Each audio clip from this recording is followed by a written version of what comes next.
गिरते हैं सहसवार मैदान जंग में, वो तिफ़्ल क्या गिरेंगे जो घुटनों के बल चलें। तो फिर हम बड़ी जीत से पहले इन छोटी छोटी हारों से क्यों डरें। तो आशा करता हूँ कि आप सब लोग स्वस्थ होंगे, खुश होंगे, प्रसन्न होंगे एवं अपने अपने जीवन में संघर्ष करते हुए आगे बढ़ने का प्रयास कर रहे होंगे। कल एक भाई से मेरी बात हुई और ही वॉज वेरी सैड, बहुत दुखी था वो बंदा, बहुत ज़्यादा दुखी था। बोले सर मैं क्या करूं, मैंने इतनी पढ़ाई की है, उसके बाद भी मैं कामयाबी के नज़दीक भी नहीं हूं। तो मैंने उससे बोला, मैंने कहा देखो यार, अभी हालांकि वो बंदा ऐसा नहीं था कि मेरा कोई उसने कोर्स परचेज़ किया था या क्या, लेकिन यूट्यूब चैनल के थ्रू उसके पास मेरा नंबर था, इसलिए उससे मेरी बात हुई। तो उसने बोला सर मैं बहुत ज़्यादा डिप्रेस्ड हूँ और दुखी हूँ और बहुत ज़्यादा परेशान हूँ, इसलिए मैंने आपको फ़ोन लगाया। तो मैंने उससे बोला, मैंने कहा देखो भाई बहुत सिंपल सी बात है, आप अभी रत्ती भर भी टेंशन ना लें। पेपर जो था हो गया, राइट, पेपर हो चुका है और नंबर आपके जितने भी आने थे आ चुके हैं, आप ना घबराएं। वो बंदा गेस्ट में था क्या गेस्ट में है, लेकिन उनके नंबर इतने अच्छे नहीं थे, मतलब अंडर 60 थे, बिलो 60 थे, सोशल साइंस है। तो मैंने कहा आप चिंता मत करो, आप शांति से पूरे, मतलब वो रोने भी लगे वो भाई। मैंने कहा आप रो लो, आपको जितना रोना है बिल्कुल रो लो। क्यों रो लो, कि ऐसे मैंने क्यों बोला, क्योंकि रोने से भी आपका जो फ्रस्ट्रेशन है वो कम होता है, आपका दुख कम होता है, इसलिए बोला, ना इसलिए कि मतलब मैं उस बंदे को रुला के खुश होना चाहता था। और मैंने उनसे एक बात और बोली, इतना ध्यान रखना दोस्त, ये जो असफलता है ना, असफलता, गरीबी, भाई साहब बहुत अच्छी चीज़ है। अब लोग बोलोगे सर आप ये क्या बोल रहे हैं, अच्छी चीज़ें कैसे हैं? यस बिल्कुल अच्छी चीज़ें हैं। क्यों अच्छी चीज़ें हैं? और गरीबी और असफलता आपकी सबसे अच्छी दोस्त है, बोलो क्यों?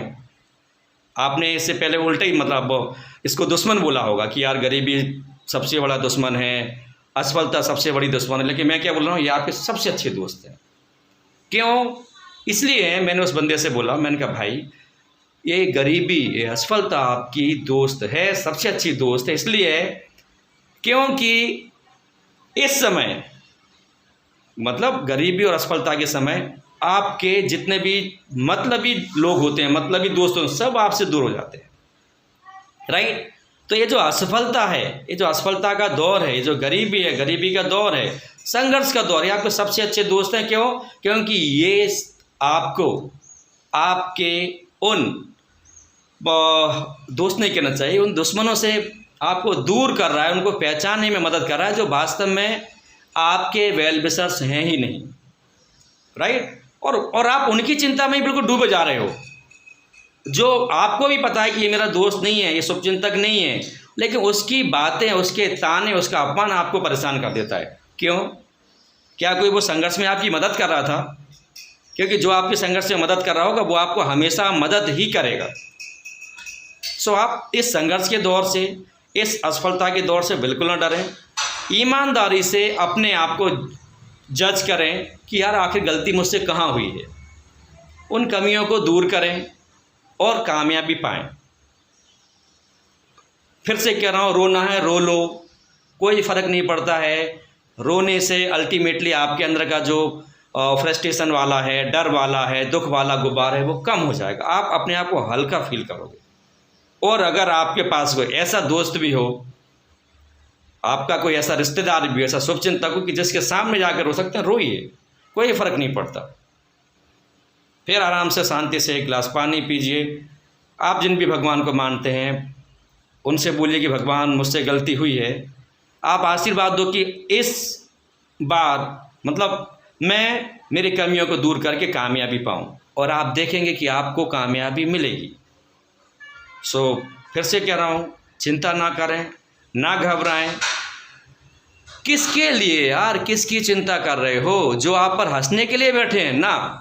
मोदी जी की का एक इंटरव्यू था, बहुत पहले मैंने देखा था, उनसे किसी ने पूछा कि मोदी जी आपके अंदर इतनी एनर्जी है, आप खाते क्या हो? तो उन्होंने बड़े हंस के उस बच्ची को, उस स्टूडेंट को जवाब दिया था कि मैं लोगों की गालियाँ खाता हूँ। तो यार देश के प्रधानमंत्री अगर ऐसे शब्द बोल रहे हैं तो आपकी और हमारी तो औकात ही क्या है। तो लोगों के तानों से ना घबराएं, लोगों के अपमान से ना घबराएं, शांति से सिर झुकाते हुए पढ़ाई में डूबे रहें और सिलेबस के अकॉर्डिंग, बार बार कह रहा हूँ। और आप इन एग्ज़ाम से देख चुके हो कि भाई तैयारी 1-2 दिन में नहीं होती है, 1-8 महीने में नहीं होती है। और अब तो नोटिफिकेशन का ये हाल है कि भाई एग्ज़ाम 2 से लेकर 3 महीने के अंदर हो ही जाता है। तो जो भी भाई बहन 2-3 महीने के अंदर का सोच रहे हैं उनका कुछ होगा ही नहीं। अगर गलती से वर्ग 2 चयन परीक्षा में आपका जो रिजल्ट है आशा अनुकूल ना हो तो प्लीज़ आप वर्ग 3 में लग जाएं, ठीक है। और जो छात्रावास अधीक्षक की परीक्षा आ रही है उसमें लग जाएं, या वर्ग 1 पात्रता परीक्षा में लग जाएं, या फिर जो साइंस वाले भाई बहन हैं वो FSO वाली में लग जाएं, फूड सेफ्टी ऑफिसर वाली में लग जाएं, कामयाबी मिलेगी। और फिर से कह रहा हूँ, जो सिर्फ समय का वेट कर रहे हैं कब फॉर्म निकले क्या, भाई नहीं होगा उनका कुछ भी। प्लीज़ ऐसा मैं मतलब आपको डराने के लिए नहीं बोल रहा हूँ, हकीकत में बोल रहा हूँ। मुझसे मेरी वाइफ ने पूछा था यार कि इतने कम वैकेंसी होने के बाद भी आपका साइंस में सिलेक्शन कैसे हुआ था।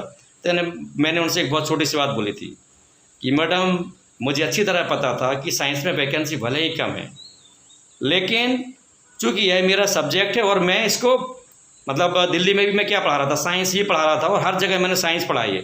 भला ही मुझे इंग्लिश भी दिया जाता था क्योंकि भगवान की कृपा से इंग्लिश अच्छी थी, तो साइंस के लिए इंटरव्यू देता था और इंग्लिश के लिए रखा जाता था, लेकिन मैंने अपना सब्जेक्ट कभी नहीं छोड़ा।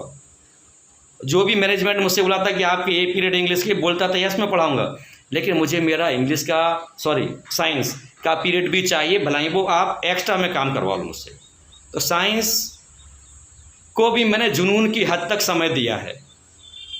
और उसके बाद MSc के बाद फिर आराम से MA इंग्लिश भी निपटाई, वर्ग 1 भी क्वालिफाई किया इंग्लिश से, वर्ग 1 बायोलॉजी से भी क्वालिफाई किया। आप भी कामयाब होंगे, ठीक है दोस्तों।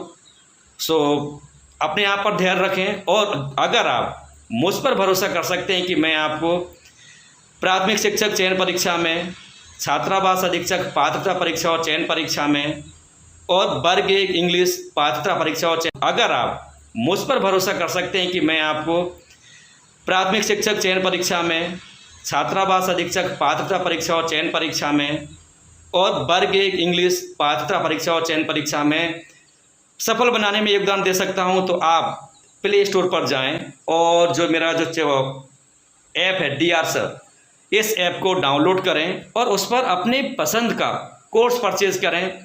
और कोई बड़ी बात नहीं कि मैं जल्दी ही आपको इन कोर्सेज़ के बारे में भी एक बहुत अच्छी गुड न्यूज़ दूं।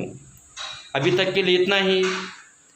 खुश रहिए, अपना ध्यान रखिए। आपके माता पिता और गुरुजनों को मेरा फिर से सत सत नमन। आप कामयाब ज़रूर होंगे। लोगों के तानों से मत डरो, अपमान को आराम से सहन करो, पियो, इसको पचाओ और लोगों को सफल होकर जवाब देके बताओ।